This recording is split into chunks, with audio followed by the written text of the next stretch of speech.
Hello বন্ধুরা, নববধূর রান্নাঘরে আপনাদের স্বাগত। আমি জানি আমার মতন এই রান্নাঘরটাকে আপনারাও খুব মিস করেছেন। আজ শনিবার, বাড়িতে সত্যনারায়ণ পুজো, তাই বাবা বলল আজকের দিনটা একটু নিরামিষ খাওয়ার জন্য।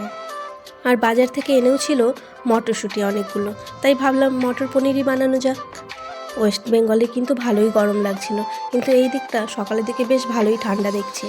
আর আমি তো এমনিই শীত কাতুরে, আর সকালবেলাটা এত ঠান্ডা লাগে যে ঘুম থেকে সহজে উঠতেই ইচ্ছে করে না। যেমন কুয়াশা সকালে, তেমন কুয়াশা আবার রাতে। রাতে ব্যালকনিতে তো বেরোনোই যায় না, এত ঠান্ডা যে সবসময় দরজা বন্ধ করে রাখতে হয়। ডিসেম্বর আর জানুয়ারিতে নাকি আরও বেশি ঠান্ডা ছিল। আমি তো এই ঠান্ডাতেই কাবু হয়ে যাচ্ছি। জানি না ডিসেম্বর আর জানুয়ারিতে থাকলে আমার কি অবস্থা হতো। আমার ভিডিওগুলো ভালো লাগলে অবশ্যই লাইক করবেন, সাবস্ক্রাইব করবেন আর অবশ্যই কমেন্ট করবেন। Thank you.